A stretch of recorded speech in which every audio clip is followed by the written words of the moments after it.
Buenos días. Buenos días. Qué bueno volverles a ver. Recuerden que hoy es un día que se definen muchas cosas en nuestra nación, pero confiamos plenamente que Dios tiene el control. La iglesia no participa en política, como algunas iglesias sí lo hacen. No participa porque, según las Escrituras, el Estado y la iglesia no pueden gobernar juntos. Gobierna uno o gobierna el otro. Si la iglesia gobierna, el Estado no gobierna.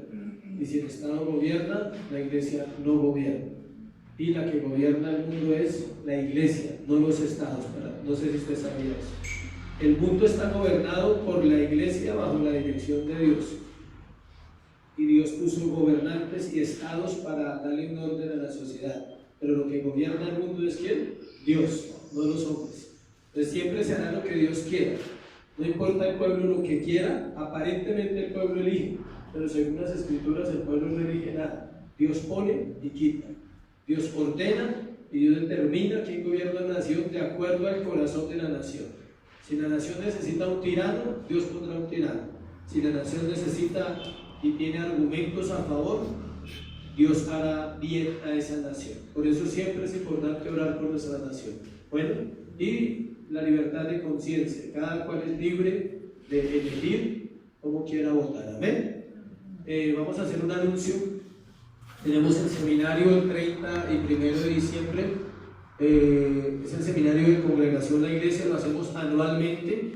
Normalmente salíamos a una finca 2 días, pero los costos están muy altos. Lo vamos a hacer aquí en la iglesia el sábado 30 de noviembre de 8 a 5 y el domingo 1 de diciembre de 9 a 5 se hará la reunión normal. Vamos a entregar un libro, vamos a tratar la parte de Génesis, desde Génesis 1 hasta la vida de Abraham, y vamos a dar ese libro. Incluye los almuerzos, incluye un refrigerios y la información. Estamos para servirle. Ahí está el número. Hay un costo obvio porque hay que costear lo del libro, lo de los almuerzos y toda esa parte logística. Entonces ya los que están en formación ya saben, los demás con mucho gusto les damos la información. Entonces vamos a la palabra hoy, vamos al libro de, ¿cuál libro? Marcos ¿qué? Marcos 14:66. Vamos a terminar el capítulo 14 del libro de Marcos, que es capítulo 14, versículo 66 al 72. Venimos predicando la serie de Marcos, llevamos 60 sermones con esto. 60 sermones exactos. Nos quedan exactamente después de este 6. Y terminamos el libro de Marcos. O sea que en el capítulo 15 vamos a ver 6 temas. Concluimos, hacemos 4 temas libres para terminar el año. Y empezaremos el año entrante con un libro que Dios ponga en nuestro corazón bien espectacular, corto. Les adelanto que va a ser un libro corto y luego arrancamos a otro lado. Y así vamos a predicar la Biblia hasta que muera o hasta que el Señor venga, una de las dos. Bueno, si Él viene, ahí paramos.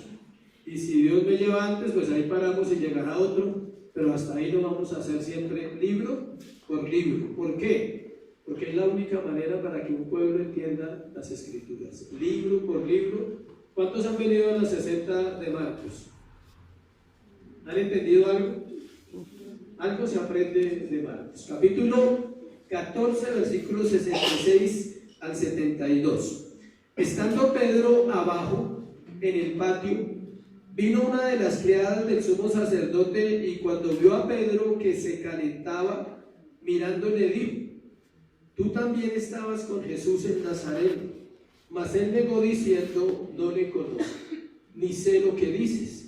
Y salió a la entrada y cantó el gallo. Y la criada, viéndole otra vez, comenzó a decir a los que estaban allí: este es de ellos. Pero él negó otra vez. Y poco después los que estaban allí dijeron otra vez a Pedro: verdaderamente tú eres de ellos, porque eres Galileo y tu manera de hablar es semejante a la de ellos. Entonces él comenzó a maldecir y a jurar: no conozco a ese hombre de quien hablas. Y el gallo cantó la segunda vez. Entonces Pedro se acordó de las palabras que Jesús le había dicho: antes que el gallo cante 2 veces, me negarás 3 veces. Y pensando en esto, ¿qué? lloraba. Padre, hoy te damos gracias por tu palabra, Señor, por el privilegio de poder predicar, de poder enseñarla. Gracias por esta iglesia. Oramos, Dios, que sea el Espíritu Santo hablando a cada corazón. Que hoy podamos entender la importancia, Señor, de no poner nuestra confianza en nosotros mismos, sino de siempre, Dios, mirarte a ti y apoyarnos en todas las cosas de nuestra vida, en la guía y dirección de la palabra de Dios. Te doy gracias. Amén y amén. Esta enseñanza lleva como título la negación de Pedro, 2 puntos, advertencia sobre la confianza en uno mismo. La negación de Pedro es una advertencia sobre la confianza en uno mismo, y vamos a mirar. Cuando Cristo empieza la obra en el creyente, es cuando realmente nos convertimos en nuevas criaturas. Sin embargo, debemos ser conscientes que aún no hemos sido redimidos en toda nuestra debilidad. Que así seamos salvos, o asistamos a una iglesia, o leamos la Biblia, inclusive oremos y hagamos muchas cosas para Dios, dentro de nosotros continúa habiendo un remanente de pecado que siempre nos probará, siempre nos llevará a darnos cuenta de la dependencia absoluta ¿de quién? De Dios. El Señor lo había recordado a sus discípulos. ¿Qué había recordado? Esto que está pasando. Él había recordado todo el libro de Marcos. Él les ha advertido: heriré al pastor y serán dispersadas ¿qué? Las ovejas. Todos me abandonarán, todos huirán, me azotarán, me escupirán, blasfemarán mi nombre, para que se cumpliera ¿qué? La escritura. Era necesario para que se cumpliera la escritura. Nosotros debemos ser conscientes que el pecado mora en nosotros. Lo vemos fácilmente cuando enfrentamos batallas internas y somos vencidos. ¿Cuántos han sido vencidos por una batalla interna? Todos. Y ahí nos damos cuenta entonces que la vida cristiana no es tan fácil, y que ser un verdadero creyente demanda algo de nosotros. No es gratis. La salvación sí, vivir una vida cristiana no. Recuerden, la salvación es gratis, vivirla no. Demanda que yo haga mi parte. Miren lo que el Señor les dijo a ellos ahí, Marcos 14:38, lo vemos así un poquito. Vamos a mirar lo que Él dijo. Velad y orad para que no entréis en tentación. El espíritu a la verdad está dispuesto, pero la carne es débil. ¿Por qué creen que el Señor hace esa advertencia justo cuando ellos están en el Getsemaní, antes de empezar el proceso crucial de su juicio, de la cruz del Calvario? Él les advierte, porque Él ya sabía lo que iba a pasar con Pedro y lo que iba a pasar con los otros discípulos, y ellos no hicieron caso. Velad y orad. Pablo lo dice mejor. Vamos a Romanos capítulo 7. Romanos capítulo 7, versículo 24. El apóstol Pablo es más específico en mostrarnos a nosotros nuestro corazón, nuestro carácter, nuestra conducta. Vamos a leer el 19, capítulo 7, versículo 19 de Romanos. Voy a leer varios de ahí. Dice: esto le pasa a usted, le pasa a mí y le pasaba al apóstol Pablo. Porque no hago el bien que quiero, sino el mal que no quiero, eso hago. ¿Necesita alguna explicación ese versículo? Porque no hago el bien que quiero, sino el mal que no quiero, eso hago. Todos nos pasa eso. Queremos agradar más a Dios, pero no podemos. Y si hago lo que no quiero, ya no lo hago yo, sino el pecado que mora en mí. Está hablando Pablo, no era un impío, era un hombre consagrado a Dios. Así que queriendo yo hacer el bien, escuche, hallo una ley, que el mal está en mí.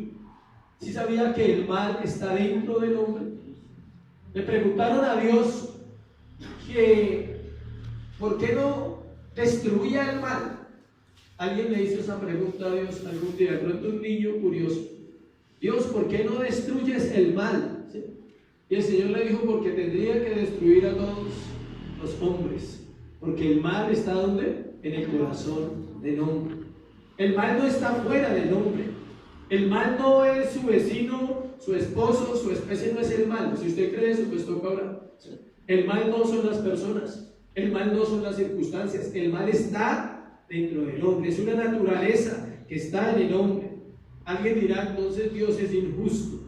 Dios es justo porque nos da una salida a través de Cristo. Miren lo que dice Pablo, da toda la explicación ahí. Porque según el hombre interior, me deleito en Dios. ¿Quién es el hombre interior? El que ha nacido de nuevo, Cristo en Pablo. Dice, el hombre interior, me deleito en Dios, pero veo otra ley en mis miembros que se revela contra la ley de mi mente y me lleva cautivo, ¿qué? A la ley del pecado que está en mis miembros. Él habla de eso. Pero viene la parte más importante, miren. Miserable de mí, ¿quién me librará de este cuerpo de muerte? Y dice, gracias doy a Dios por Jesucristo, Señor nuestro. ¿Quién lo libraría de ese cuerpo de muerte? Jesús. Era el único. Entonces, ¿por qué le leí esa parte de Romanos para antes de entrar al tema? Porque precisamente eso fue lo que le pasó a ¿quién? Al apóstol Pedro. Él vivió esa batalla en ese momento, de la carne, el espíritu, el pecado, la obediencia. Él tenía que escoger y tuvo la opción, pero ya sabemos que fracasó. Pero no todo es malo, no vamos a darle duro al pobre Pedro. Hay muchas virtudes que resaltar. La obra de Dios es perfecta en una vida, escuche. Sin embargo, podemos descartar que en el hombre salvo podemos asegurar que en el hombre salvo también hay un remanente de pecado. Aunque la obra es perfecta, seguimos teniendo un remanente de pecado. Este permanecerá hasta que seamos glorificados. Primera de Corintios 10:12 dice lo siguiente: así que el que piense estar firme, mire que no caiga. O sea, el que cree que está muy bien, revise su corazón siempre. ¿Para qué? Para no caer, para no confiarse en sí mismo. Por eso la enseñanza tiene que ver con la confianza de uno mismo.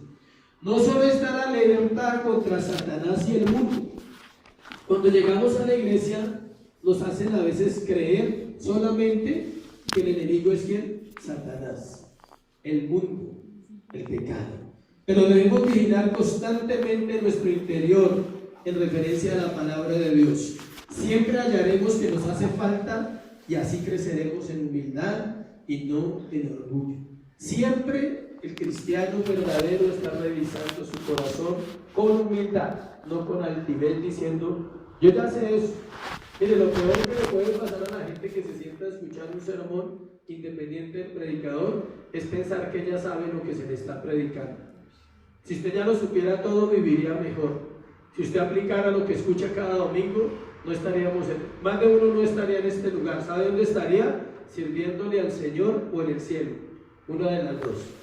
Si usted cree que sabe todo, no sabe todo como debe saber, porque eso dice la Escritura. Y eso es una de las cosas que más alimenta el fariseísmo y el orgullo. Pensar, no, yo ya sé eso. Tal vez lo leyó, lo sabrá cuando lo viva. Ahí puede decir, ya lo sé, yo ya viví lo de Pedro, ¿sí? Ya negué a Jesús y me arrepentí como Pedro. Entonces, ahí sí, cuando usted haya vivido los 35 años de ministerio de Pedro, puede decir que entiende un pasaje.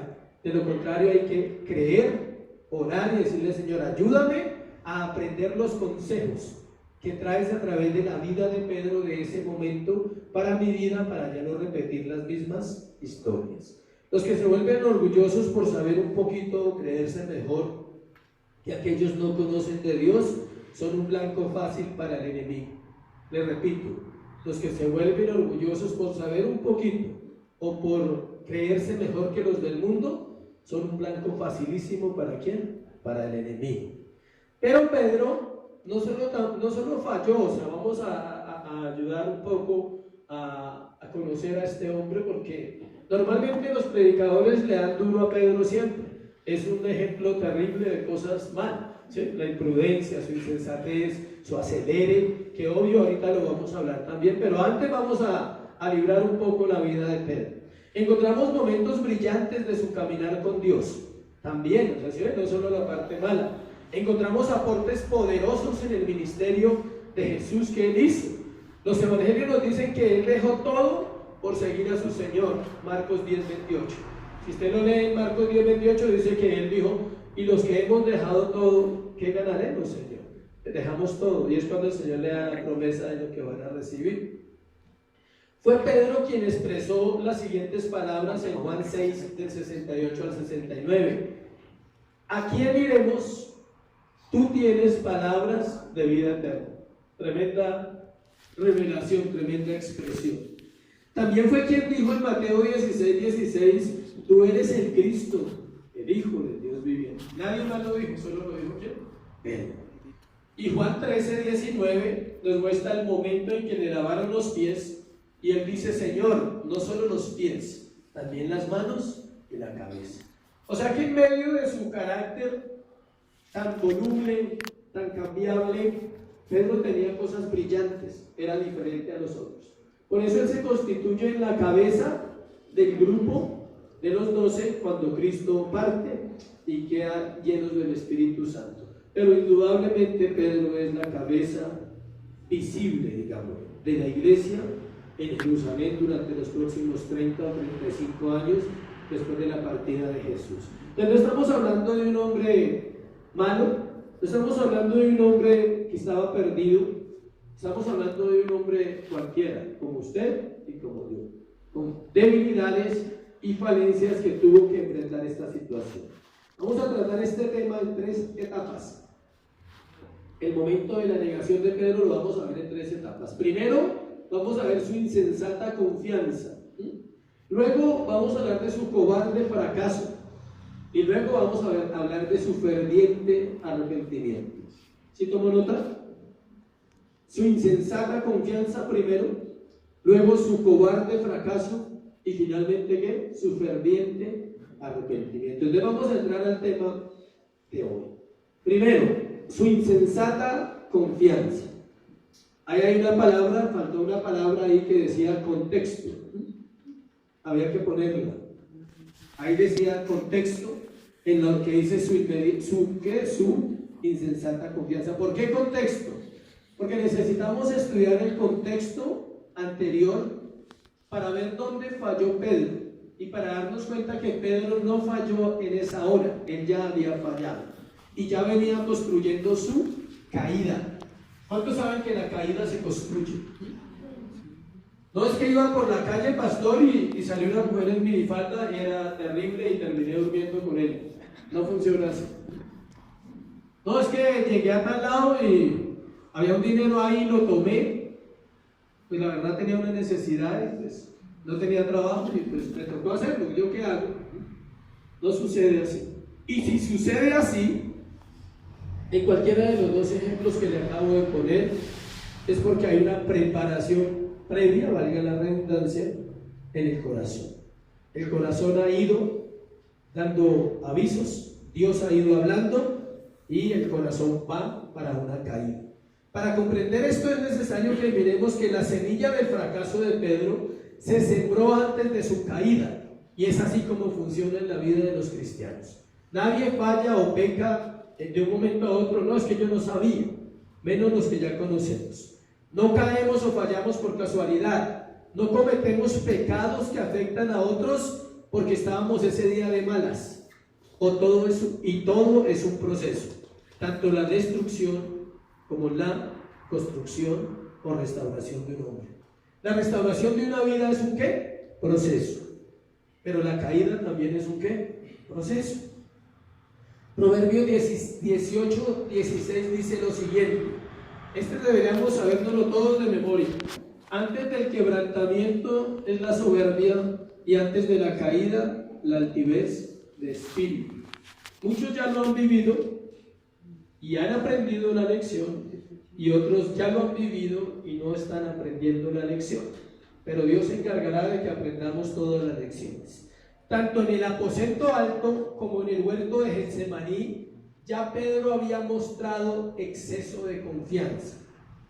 Vamos a mirar todas las veces en que Pedro fue mostrando su exceso de confianza. Ahí hay unos subpuntos. Pasemos a la siguiente, por favor. Pon esos 3 y ahorita miramos los otros. Vamos a mirar unas actitudes que él tuvo antecitos, días antes, mesecitos antes de llegar a la caída. Sobre todo en la parte final. Se jactó demasiado escuchó muy poco, oró poco, actuó muy rápido y llegó y siguió a Jesús de lejos. ¿Sí ven? Todas las características. Esos 5 pasos los vamos a mirar en el primer punto, que es el contexto en el libro de Marcos. Se jactó demasiado, escuchó muy poco, oró poco, actuó muy rápido y siguió de lejos, o se separó por un momento de Jesús.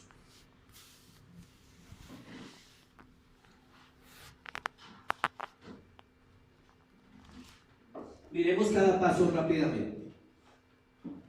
Se jactó demasiado. Miren Lucas, capítulo 22, del 31 al 32, es el paralelo de Marcos, y él nos regala harta información de lo que pasó con Pedro, ese momento anterior. Lucas 22, del 31 al 32. Note lo que dice acá, dice: dijo también el Señor: Simón, Simón, he aquí Satanás os ha pedido para zarandearos como a trigo, pero yo he rogado por ti que tu fe no falte, y tú, una vez vuelto, confirma a tus hermanos.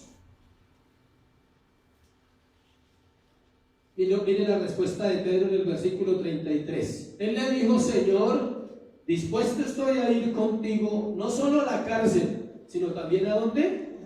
A la muerte. Ahí empezó la jactancia, que es el primer punto. Se jactó demasiado.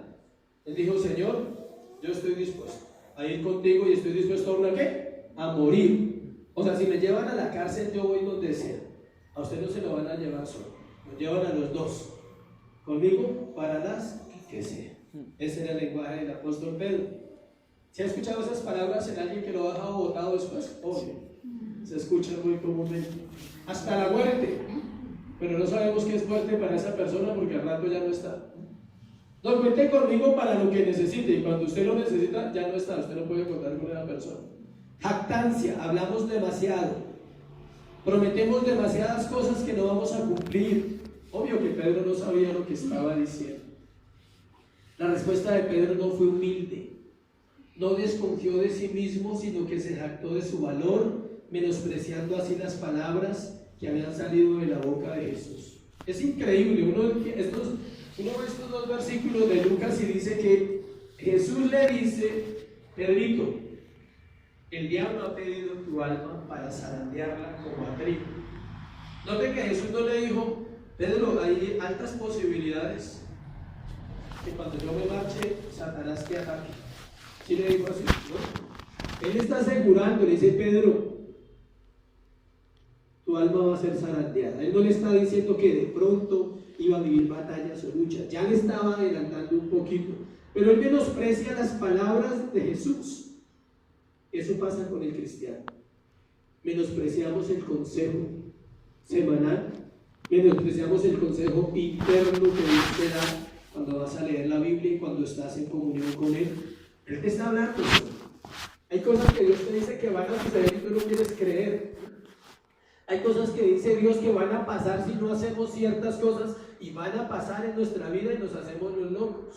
Y Él está diciendo, exactamente le está diciendo lo que va a pasar, y Pedro dice: Señor, dispuesto estoy a ir contigo. O sea, note que Él cambia el tema. O sea, Él trata de dárselas, de que decir, o sea, páseme lo que me pase y cuente conmigo. O sea, a mí no me va a pasar, yo no me voy a dejar botado. Camino a Getsemaní, el Señor volvió a hablarle. Marcos 14, 29, 31. El Señor vuelve y le habla ahí. Primero le habla allá. ¿Dónde fue eso que le habló? En la cena. Cuando le dijo que el diablo había pedido su alma, ¿estaban dónde? En la cena, el jueves, por la noche. Camino a Getsemaní unas horitas más tarde, Marcos 14, 29, 31 dice: entonces Pedro le dijo: aunque todos se escandalicen, yo no. ¿Sí ven? Otra jactancia. Él era mejor que los otros 11.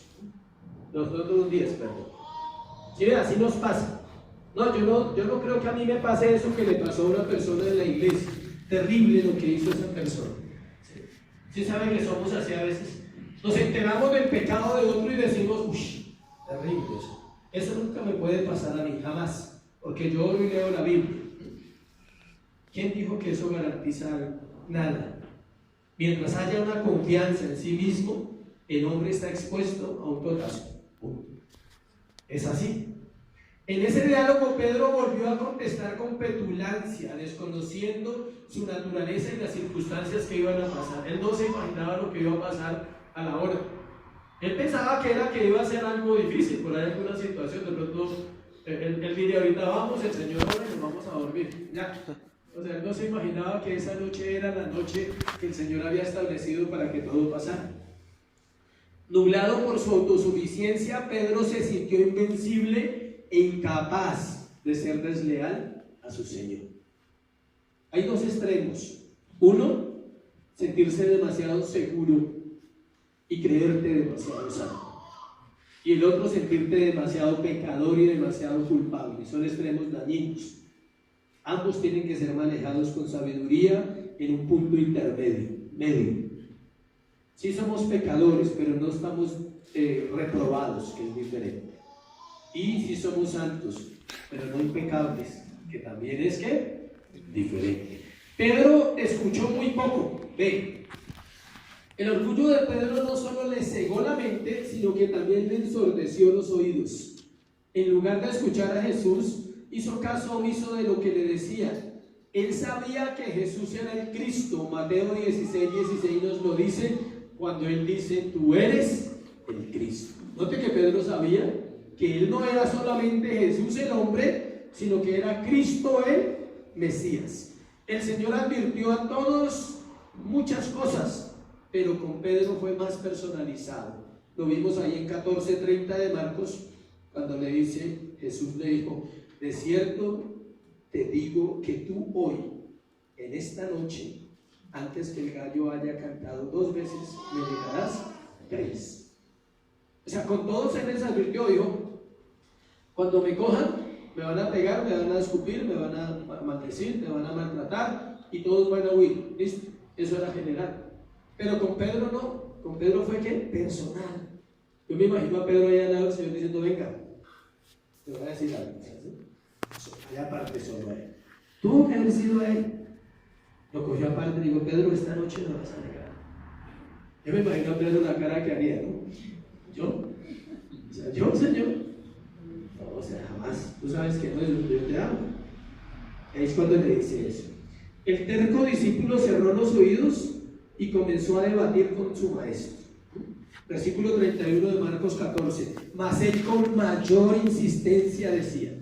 ¿Cómo lo decía? Con mayor insistencia, o sea, como casi bravo, ¿sí? Diciendo: si me fuere necesario morir contigo, no te negaré. También todos decían lo mismo, pero Pedro era más incisivo, más insistente. Él decía: nada, yo no lo voy a dejar. Siempre las palabras basadas en ¿qué? En que se jactó demasiado y no escuchó. Él no escuchó las palabras. Las 2 veces que hemos leído que el Señor le habla a él no entiende lo que le están diciendo. Pedro oró poco. Sí. Lo sabemos cuando en el huerto de Getsemaní se quedó dormido no solo una vez. ¿Cuántas veces se quedó dormido? 3. A Pedro le debe encantar el número 3. Luego a Jesús 3 veces. Se durmió 3 veces. Estuvo en la transfiguración, había Elías, Moisés y Jesús 3. Dios lo restauró más adelante también 3 veces. Yo creo que Pedro entiende muy bien el número 3. En el momento más crucial, cuando debía orar, fue cuando menos lo hizo. En la iglesia, la oración, hay momentos en que es prácticamente obligatoria para el cristiano. Hay momentos de mucha necesidad en nuestra vida, y si no oramos en ese momento, cuando sucedan cosas, menos, porque usted va a argumentarse y va a echarle la culpa a muchas cosas: a Dios, a la iglesia, a los demás, a su familia, a su entorno, pero muy difícilmente una persona va a reconocer que venía preparando su totazo, venía preparando su caída. Al llegar al momento más duro de su lucha, él estaba mal preparado. Eso le pasa a un creyente comúnmente, que no puede pasar las circunstancias o pruebas que Dios le presenta, porque su vida no se prepara para ello, pero sí se prepara para dormir. Él se preparó ¿para qué? Para dormir. Estoy cansado, Señor, todo el día trabajando. Yo sé que algunos escuchan esa voz en su mente. Todo el día trabajando, el pastor no entiende, como él no hace nada. Si hay gente que piensa eso, no hay problema, uno ya está acostumbrado. No entiende, es que yo tengo un horario, es que yo trabajo. O sea, como que dice usted, no entiende. Y uno escucha esa voz, sobre todo cuando llega a la casa en la tarde y sabe que no ha orado, escucha la voz exacta. El cuerpo le dice, estás cansado. No han entendido que la oración también es un ¿qué? Descanso. Escuchen, si el alma descansa, hay hartas probabilidades de que el cuerpo duerma mejor. Le regalo ese secreto. Así esté cansado. Bueno, Pedro estaba cansado, había sido un día largo, había estado todo el día preparando. ¿Se acuerdan? Lo mandaron por la mañana a buscar el lugar donde preparar la cena. Tuvo que lidiar con ir a la tienda, que a los hombres no nos gusta. Le tocó hacer mandados, ir a comprar todo lo de la cena, todo eso. Y estuvo ocupado, estaba cansado. Pedro oró poco. Orar poco asegura una buena caída. Le doy ese consejo. Usted verá si lo toma o no lo toma.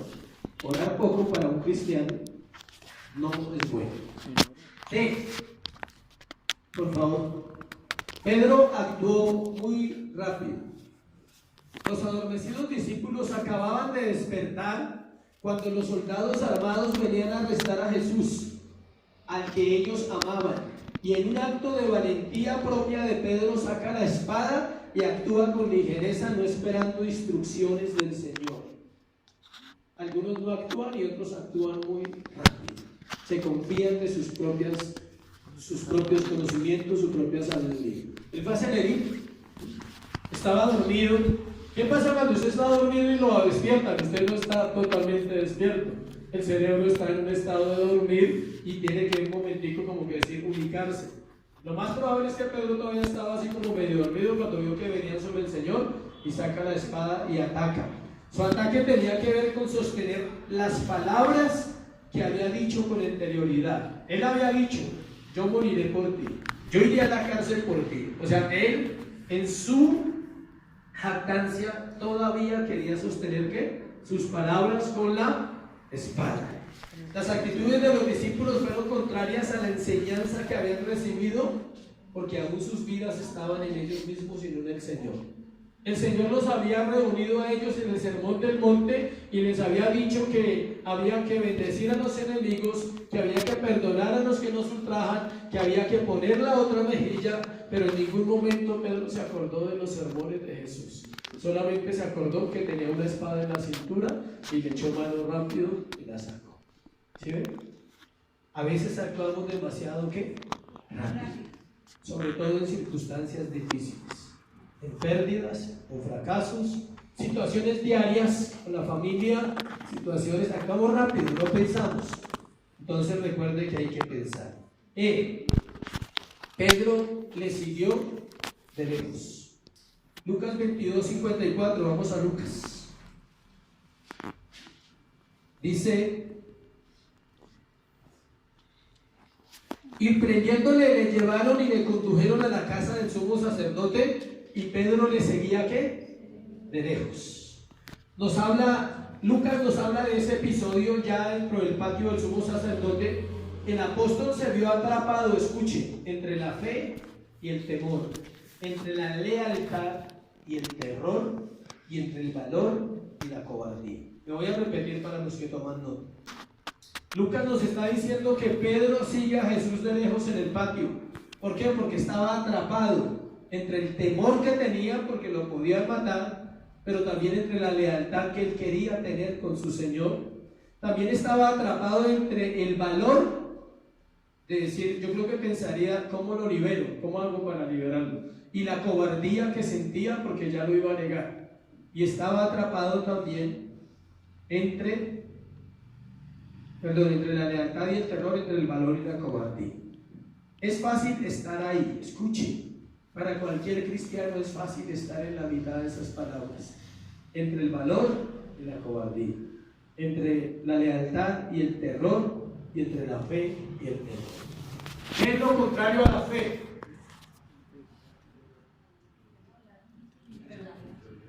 Algunos dicen que es el temor. porque el temor no nos deja creer que no podemos tener miedos en esta tierra, que Dios es superior a cualquier cosa. Tenía curiosidad para ver qué acontecía con el Señor, pero no el valor de permanecer firme. Por eso se hizo de lejos. Él tenía curiosidad, decía, ¿qué le van a hacer? ¿Cómo será el proceso? Él quería ver el juicio sin mezclarse con los demás, y su deseo de permanecer en el anonimato lo llevaría a la perdición. Quedándose a distancia de lo que sucedía, el apóstol se expuso a una situación espiritualmente precaria para la cual no estaba preparado. Todo lo que vimos es la preparación del apóstol Pedro para negar ¿a quién? A Jesús. Entonces pasamos al segundo punto. Ahora sí entendemos un poquito por qué la insensata confianza, por qué no debemos confiar en nosotros, porque la Biblia dice que el corazón es ¿qué? Engañoso, que el corazón no es sincero en nosotros. Segundo, su cobarde fracaso. Y vamos a ir al texto. Necesitábamos hacer ese contexto para entender un poquito la historia de Pedro. ¿Sí nos ubicamos, iglesia? ¿Sí están ubicados? Sí. Bueno, ahora sí vamos allí. Versículo 66 de Marcos. Hay gente que dice, pero ¿para qué se devolvió todo eso? Era necesario. No podemos entender la negación si no sabíamos por qué el corazón de Pedro llegó hasta allí. Ahora miremos su cobarde fracaso. Tal como el Señor lo dijo, así sucedió. En esta ocasión, Pedro se daría cuenta de todo lo que hablamos anteriormente, de que actuó muy rápido, de que se jactó, de que en él había algo que no era correcto, pero apenas era el comienzo. Él recibió la lección más grande de su vida esta noche.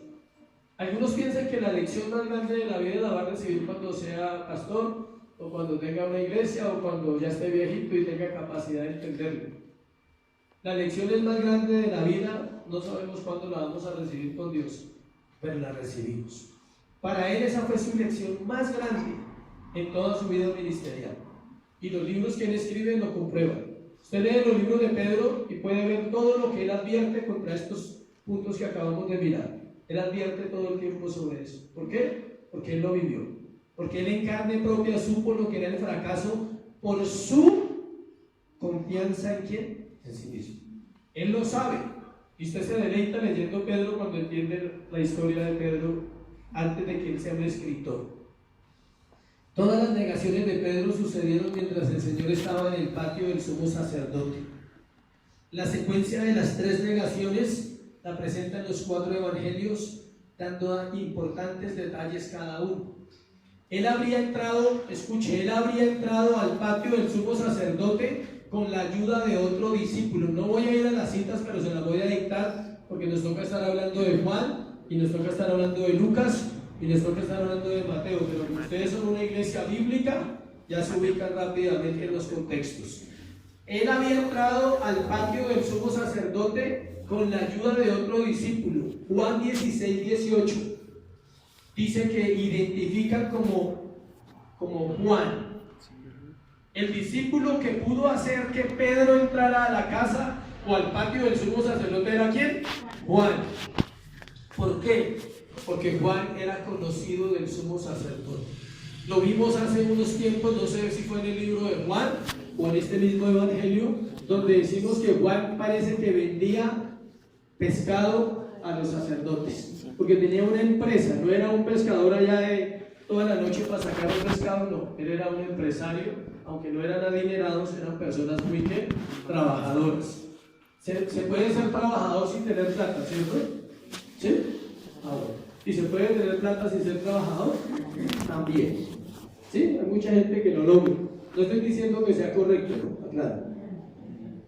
Versículo 66 del tema de hoy. Estando Pedro abajo en el patio. ¿Dónde estaba? Abajo en el patio. ¿Qué le da a entender a usted?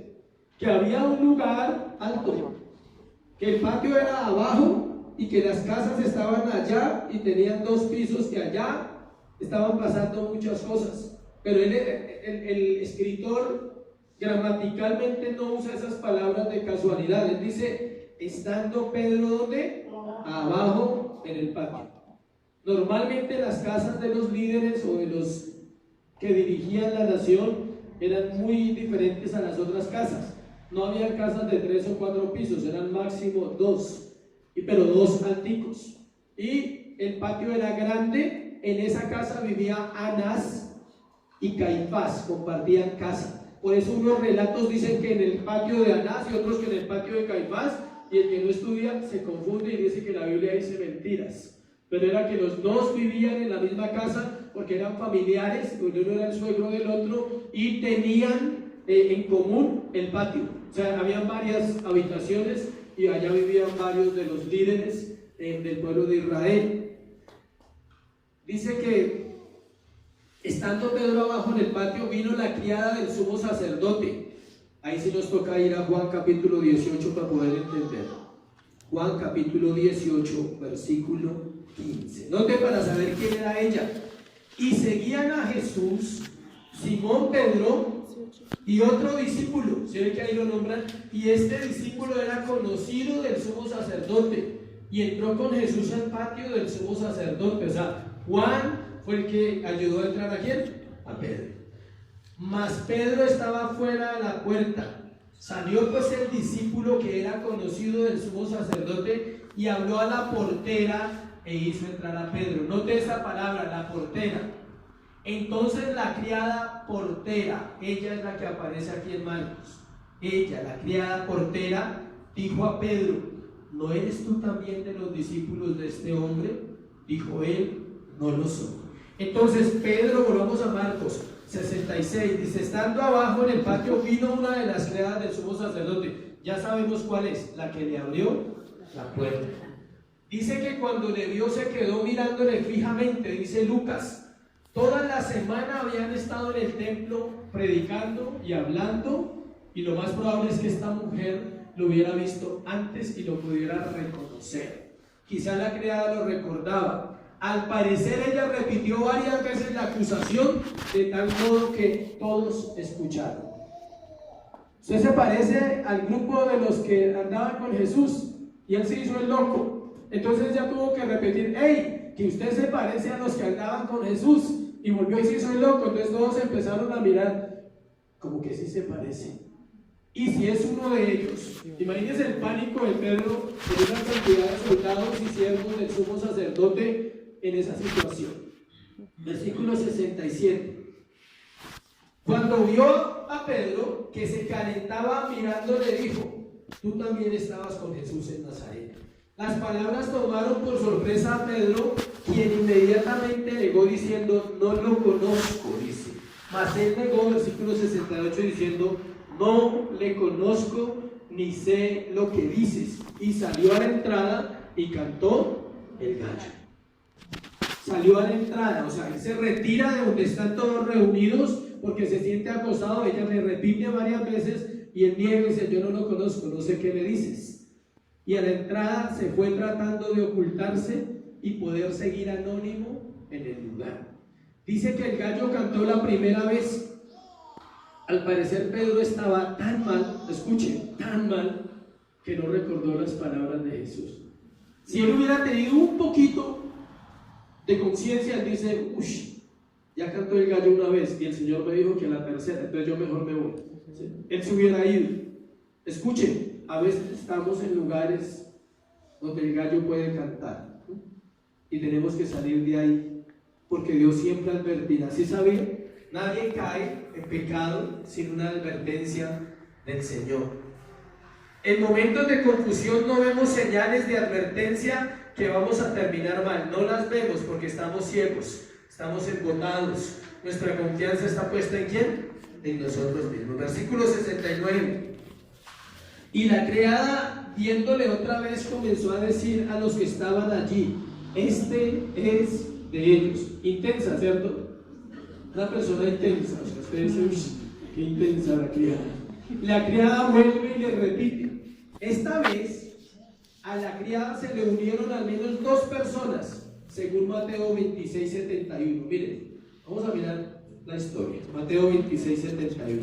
Saliendo él a la puerta, Pedro le vio otra y dijo a los que estaban allí: también estaba con Jesús el Nazareno.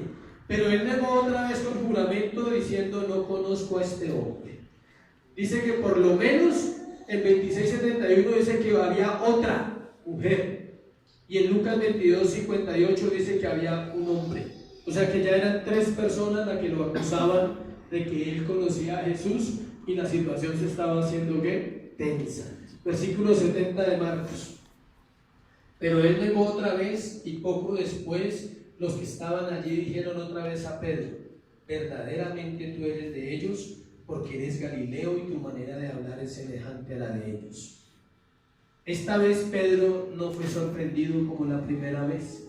La primera vez él negó porque fue sorprendido. Lo cogieron así de sorpresa. Usted era uno de ellos. Él dice: no, yo no soy. Están confundiendo. Yo no conozco a ese nada. Sí, es un diálogo rápido. Pero esta vez ya no hay sorpresa, porque a él ya le han preguntado. Esta vez él niega bajo su conciencia, sabiendo que ya le habían preguntado y había negado a Jesús. Vuelve y niega. Entonces su negación fue sostenida, o sea, fue mal de su corazón. La primera fue por sorpresa, la segunda ya era consciente a quién estaba negando a su Señor. Mateo 26:72 nos dice que Pedro dijo: no conozco al hombre. O sea, ni siquiera dijo: no, yo no sé quién es Dios, no conozco a ese hombre, nada, no tengo nada que ver con él. A pesar de estas 2 veces, Pedro decide continuar en el patio del sumo sacerdote para saber qué pasaría con Jesús. Note que hay una lucha muy fuerte en la vida de Pedro en ese momento. Él sabe que si lo descubren, lo matan. Pero aún así decide quedarse. Lleva 2 veces negándolo. En un promedio, ahorita vemos que es 1 hora. Dice que pasa 1 hora exactamente, dicen los evangelios. Mateo dice que un hombre lo reconoció, y Juan dice que el siervo del sumo sacerdote, pariente de aquel a quien Pedro hirió, también lo reconoció. Se puso mal dura la situación. ¿Quién lo reconoce? Un pariente de al que él le cortó ¿qué? La oreja. Ya usted tiene problemas serios ahí. Dice: no, aquí ya no hay nada que hacer. Juan 18:26. Juan 18:26. Uno de los siervos del sumo sacerdote, pariente de aquel a quien Pedro había cortado la oreja, le dijo: ¿no te vi yo en el huerto con él? Imagínese el pánico de Pedro. Dice: me pillaron. Dice: aquí me van a agarrar. O sea, aquí me van a cortar las 2 orejas. Claro, porque yo le corté una y aquí me va a pasar algo. Una vez más, escuchen, acorralado por las acusaciones, porque ya eran varias personas, lo reconoce un familiar del sumo sacerdote que sabía que en el huerto de Getsemaní había pasado ese episodio. Una vez acorralado viene la tercera y la última negación, la cual es la más fuerte y la más vehemente. Versículo 71 de Marcos. Entonces él comenzó a maldecir y a jurar: no conozco a este hombre de quien hablas. Según las palabras que usó Pedro son las siguientes, escuchen. Maldecir en el griego ahí. Acuérdense que la palabra tiene significado ¿dónde? Ahí. Y que en cada parte de la Biblia puede ser diferente aunque sea la misma palabra. En el griego ahí, la palabra maldecir significa anatema. Escuche bien para entender el pasaje. Él profirió maldiciones no contra Dios. Uno pensaba que era contra Dios, contra sí mismo. O sea, lo que él dijo, que si era mentira, que le pasara lo que fuera. Así cuando usted dice: por mi mamacita, que es así, que me parta un rayo, si es así. O sea, ¿sí ha visto personas así? Vea, no, que me pase algo si estoy diciendo mentiras. Ese fue Pedro, se le salió lo paisa, algo ahí. Dijo: que me pase algo si yo lo conozco. O sea, el maldijo contra sí mismo, porque significa anatema. Él profirió una maldición contra sí mismo. O sea, que si era mentira, que le pasara a él cualquier cosa, pero que él realmente no conocía al Señor. Y al jurar significa, escuche, la palabra jurar significa una promesa solemne. Él juró, o sea, él dijo: por tal y tal cosa que no lo conozco. Y los juramentos en los judíos eran serios. Tal vez por eso no lo cogieron. Porque un hombre que se atreviera a jurar, ellos sabían que quedaba bajo juicio de Dios. Porque no es como ahora, ¿sí? Que todo el mundo jura por lo que quiera. ¿Sí? Yo le pago en trocha, le juro que le pago. ¿Sí? En trocha no contesta el teléfono. ¿Sí? Pero en ese momento el juramento era ¿qué? Serio. Y ellos sabían que si él juraba, dos cosas: era cierto o quedaba bajo maldición de Dios. Dice, fue una muestra de su lealtad, del engaño tan profundo que produce el corazón de alguien que confía en sí mismo. Es terrible. Versículo 72. Y el gallo cantó la segunda vez. Entonces Pedro se acordó de las palabras que Jesús le había dicho. El gallo cantó 2 veces, tal como el Señor se lo dijo a Pedro. ¿Cuántas veces tenía que cantar el gallo? 3 veces. 2. Sí, uno se confunde ahí siempre. Uno dice, no, ¿cuántas veces cantó el gallo? 3. No, Pedro negó a Jesús 3, pero el gallo cantó ¿qué? 2. Eso lo dice ahí la palabra. El juicio, mientras pasó esto, escuchen, mientras pasaron las negaciones de Pedro, el juicio de Jesús en la casa de Caifás había concluido. Y al ser llevado Jesús al otro lado del patio, nos dice Lucas 22:61, que justo después de que el gallo cantara, el Señor vino a Pedro. Y viene lo bueno. Ya llegamos al punto donde terminan sus negaciones, el juicio termina, toman a Jesús y lo llevan para otro lado, ¿se acuerdan? Y en ese transcurso, cuando lo llevan los soldados, Pedro está allá con el montón de personas y es cuando dice lo siguiente: la penetrante mirada de Jesús le perforó el alma y le quemó profundamente la conciencia. Eso hace la mirada de Jesús en un pecador. Le perfora el alma y le quema su conciencia, porque solo ahí él podía reconocer. Al instante el corazón del apóstol, porque nunca dejó de ser el apóstol, no dejas de ser cristiano porque fallas, si te arrepientes. Al instante el corazón y la mente de Pedro se llenaron de culpa, remordimiento y vergüenza ante su Señor. Esa mirada nunca la olvidó. Esa mirada permaneció en él hasta el último día de su vida, hasta que murió y se encontró con su Señor en la gloria. Esa era la mirada que él recordaba. Era la mirada que le decía: te amo. Acabas de negarme, pero voy a ir a morir por ti en la cruz, ¿me entiendes? Acabas de decir que no me conoces. Acabas de maldecir por defenderte, pero aún así yo voy a ir a la cruz. No me voy a detener por tu negación. Tercero, su ferviente arrepentimiento. Versículo 72, la última parte. Antes que el gallo cante 2 veces me negarás. Antes que el gallo cante 2 veces me negarás 3 veces. Y pensando en esto, ¿qué? Lloraba. Llegamos al final de esa noche amarga para el gran apóstol, la noche amarga de Pedro, donde la mirada de su Señor le hizo sentir el peso total de su pecado, donde la convicción llegó instantáneamente al ser confrontado por el amor viviente. ¿Quién confrontó la vida de Pedro? El amor viviente. No era el amor de las palabras, escucha. ¿Jesús le dijo algo? No. Solo mirarlo bastaba para entender cuánto él amaba a Pedro. Él no le dijo: Pedro, te lo dije, ¿sí es? Te lo dije, Pedrito, te embarraste. Nunca hubo tiempo para eso. La Biblia, los evangelios describen claramente, dice, y Jesús lo miró, dice, y lloró amargamente, dice otro de los evangelios. Y salió afuera y ¿qué? Lloró amargamente. Había hecho exactamente lo que el Señor le había dicho que haría. Él había hecho exactamente. Los arrogantes alardes de unas horas antes y sus palabras sin medida habían sido probadas y había sido hallado falso. Tú y yo hemos sido hallados falsos muchas veces. Y Dios ha probado nuestras palabras y las seguirá probando. Y muchas veces nos vamos a encontrar así, faltos. Él había sido desleal, desobediente y deshonesto. Escucha esto tan importante. Aunque su valor falló, su fe no falló.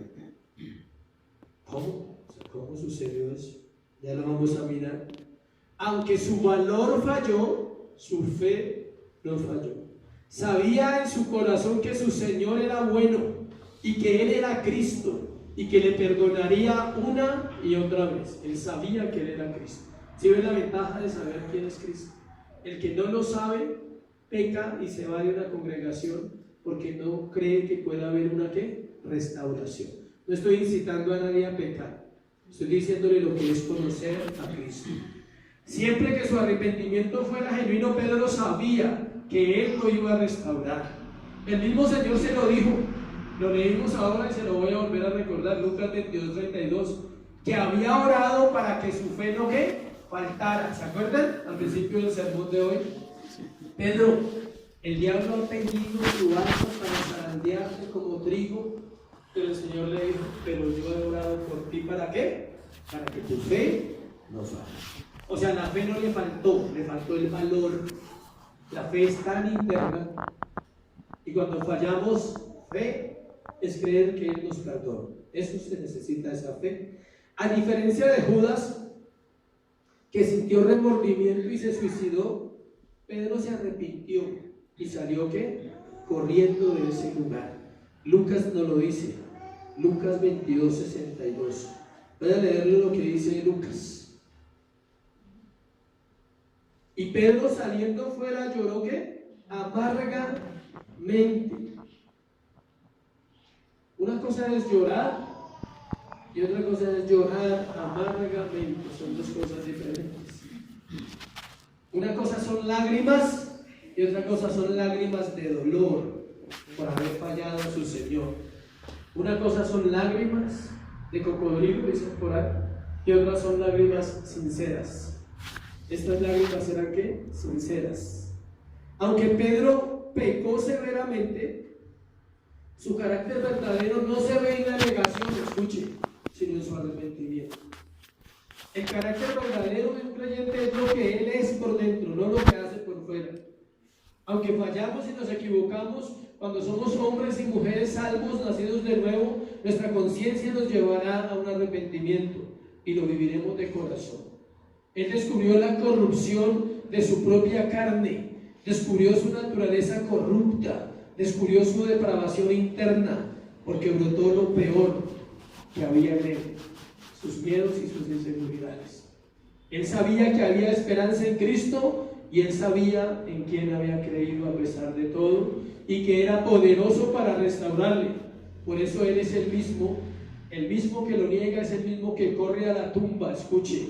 Es el primero de los apóstoles hombres que lo ve a él resucitado. Es quien también está en Galilea esperando la promesa del Espíritu Santo, porque él le dijo que vendría y a pesar de que negó, se arrepintió y pudo seguir su proceso cristiano. Y fue allí en Galilea donde el hombre que negó a Jesús, llamado Pedro, fue restaurado totalmente y equipado por el poder del Espíritu Santo para servirle toda una vida. Amén. Amén. Un hombre que negó a Jesús se convierte en la cabeza principal de la iglesia de Jerusalén y no podemos dejar un punto importante: el momento en que Dios lo restaura. Juan 21, 15, 17. Porque nos dice, ¿cómo lo hizo? ¿Cómo lo logró? ¿Cómo logró salir de esa negación? Con el número 3 dicen por ahí. Juan 21, 15, 17. Así como negó a Jesús 3 veces el Señor le da la oportunidad de afirmar su amor por Cristo. 21, 15.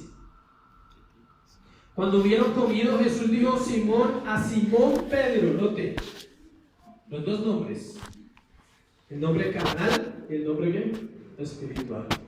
Eso no es casual, eso no está ahí por casualidad. Simón, ¿cómo le dice? Simón. No le dice Pedro. Ahí ya lo rompió. Apenas me dijo Simón, ya él sabía para dónde ir, para su pasado. Algunos le decían ladrón, a otros les decían amargados, a otros les decían deshonestos. Y Dios le está diciendo a él, Simón. Le está diciendo su pasado, le dice, Simón. Y le dice de quién era hijo. ¿Hijo de quién? De Jonás. ¿Me amas más que a estos?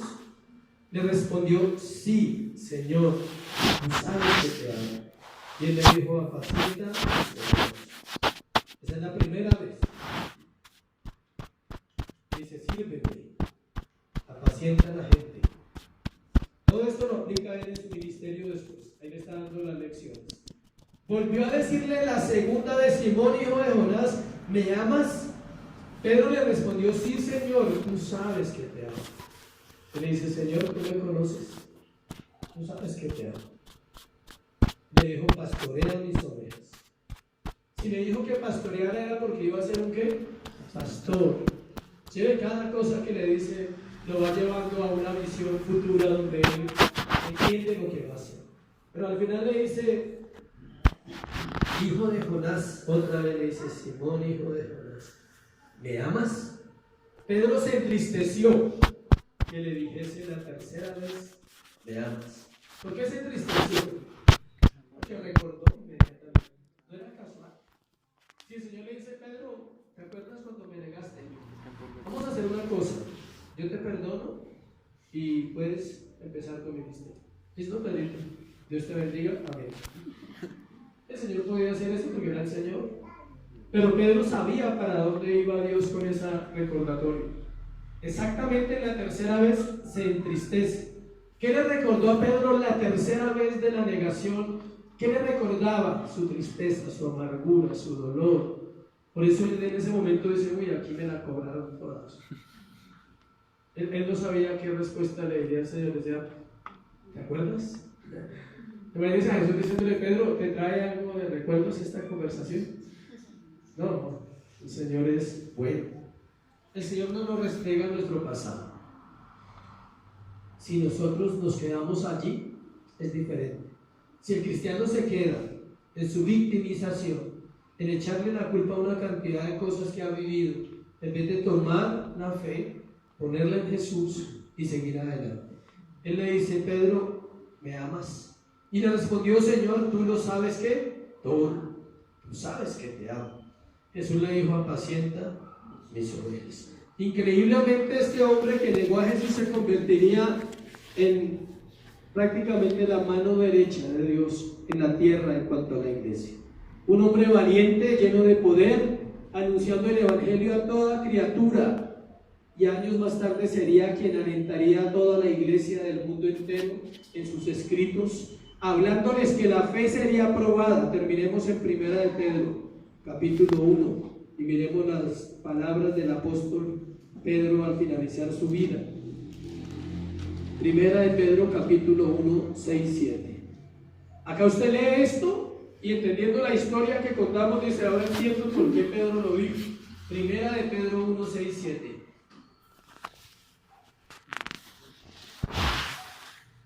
Dice, en lo cual vosotros os alegráis, aunque ahora por un poco de tiempo, si es necesario, tengáis que ser afligidos en diversas pruebas, para que sometida a prueba, ¿qué? Vuestra fe, mucho más preciosa que el oro, el cual aunque perecedero se prueba con fuego, sea hallada en alabanza, gloria y honra cuando sea manifestado Jesucristo.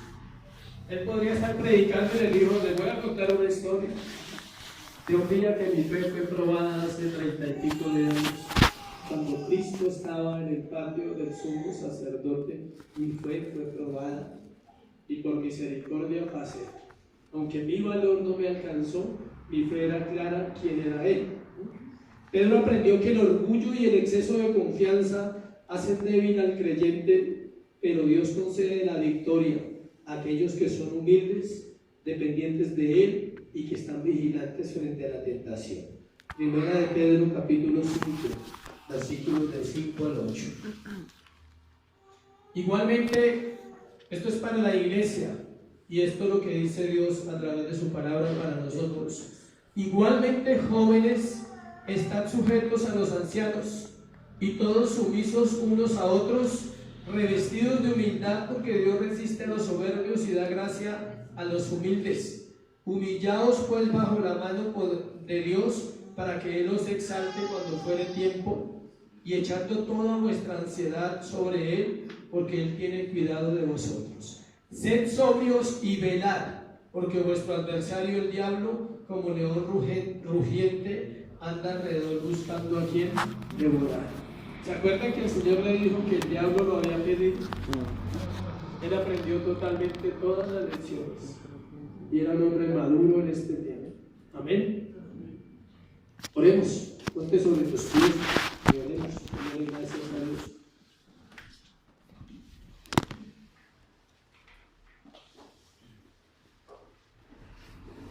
No sé si la confianza en ti es más grande que la confianza en Dios. Pero esta historia nos recuerda el peligro de confiar en nosotros mismos demasiado. Siempre terminaremos mal o en problemas que es lo mismo, porque nuestra confianza no alcanza. Se necesita una dependencia absoluta ¿de quién? Del Señor. Entonces oremos por eso. Padre, gracias por tu palabra, Señor. Qué gran historia la del apóstol Pedro que nos ilustra hoy, Señor, en cuanto a la confianza que tenemos a veces más en nosotros que en ti. Pedimos perdón por ello directamente, Dios. Nadie puede escaparse de esto. Nadie puede decir que no ha confiado en sí mismo demasiado. Y nadie puede decir que le ha ido bien cuando ha puesto su confianza en sus propios actos. De hecho, la palabra dice que hay camino que al hombre le parece derecho, pero su fin es camino de muerte. Tu palabra es muy clara, Señor, enseñando constantemente en todos los libros, Dios, que nuestra dependencia es absoluta de Jesucristo.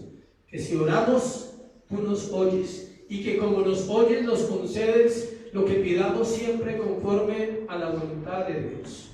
Mi oración esta mañana por la iglesia es que sea una iglesia que dependa de ti, que dependa de tu palabra, Dios, que no se confíe en el saber o en las prácticas o en el tiempo que llevamos en la iglesia. Al contrario, que todos los días haya una motivación verdadera para venir a ti y decirte: Señor, hoy yo te necesito. Dios, tu iglesia te necesita hoy. Te necesitamos, Señor. Necesitamos el poder del Espíritu de Dios para vencer la tentación, el poder de la palabra para ser libres, Señor, de todo lo que pueda estar acosando nuestra vida, lo que pueda estar sucediendo en nuestro interior. Solo tu palabra trae luz, solo tu palabra trae libertad, Dios. Te doy gracias por este tiempo, en el nombre de Jesús. Amén y amén. Dale un aplauso al Señor. Dios bendiga.